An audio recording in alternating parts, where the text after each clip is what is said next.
देखिए, संयुक्त किसान मोर्चा भारत और सेंट्रल ट्रेड यूनियंस की तरफ से पूरे भारतवर्ष के सभी इनसे जुड़े संगठन दिल्ली के लाल तालकटोरा स्टेडियम में पहुंच रहे हैं और एक बहुत बड़ा महत्वपूर्ण ये आयोजन किया जा रहा है। और अब खेती बचाओ और भारत बचाओ पे काम किया जाएगा पूरे देश में संगठनों की तरफ से। और जो सेंट्रल ट्रेड यूनियन है उनकी डिमांड है अपनी, और जो संयुक्त किसान मोर्चा है उनकी अपनी हमारी डिमांड है। और प्रमुख डिमांड कल के उसमें प्रोग्राम में ये रहेगी कि जो भारत यूएस ट्रेड डील है उसके बारे में प्रमुख मुद्दा रहेगा। और मांग की जाएगी कि भारत के प्रधानमंत्री इस देश विरोधी किसान विरोधी ट्रेड डील को हस्ताक्षर ना करें। कल इस बारे में वहां आह्वान किया जाएगा। और क्योंकि ये बात साबित हो चुकी है, ये अमेरिका की तरफ से बात आ चुकी है कि जो अमेरिका का माल आएगा उस पर टैक्स लगेगा, हमारा जाएगा वो बिना टैक्स के जाएगा। तो इससे कोई बड़ी बात नहीं हो सकती, इससे बड़ा भारत को नुकसान नहीं हो सकता, किसानों को नुकसान नहीं हो सकता। तो इस बारे में कल पूरे देश के किसान, सेंट्रल ट्रेड यूनियन के और अन्य संगठन कल दिल्ली के लाल कटोरा स्टेडियम में 11 बजे पहुंच रहे हैं। कौन से किसान नेता? तो सेंट्रल ट्रेड यूनियन पूरे भारत में उनके भी बहुत प्रमुख नेता है और उनके जितने फॉलोअर्स हैं, जितने सारे समर्थक वो पहुंचेंगे।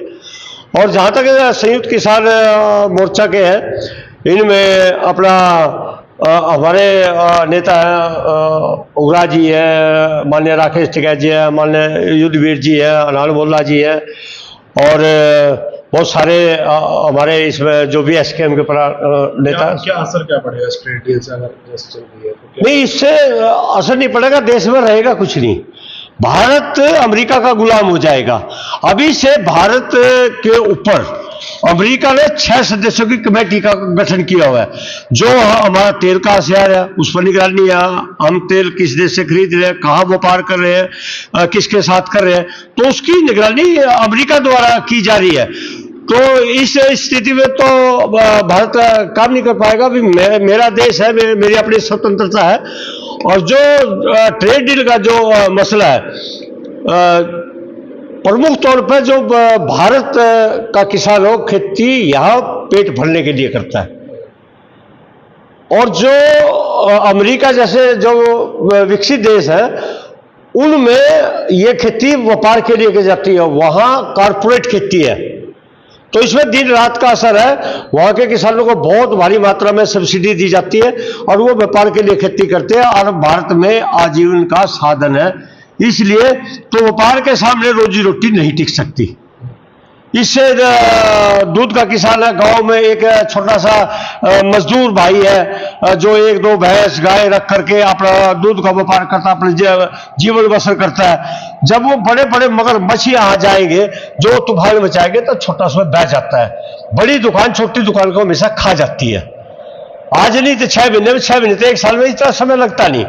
तो हमारे जो छोटे छोटे जो गांव में काम है, चाहे वो मछली का किसान है, चाहे वो दूध का किसान है, चाहे पोल्ट्री का किसान है, चाहे हमारा फ्रूट की खेती करने वाला किसान है, ड्राई फ्रूट की खेती करने वाला, ये सब ये व्यापार में अगर दस्तखत होगी तो वो सबको हजम कर जाएगा। और यहाँ देश में भुखमरी होगी और ये देश लेबर कंट्री बन के रह जाएगा।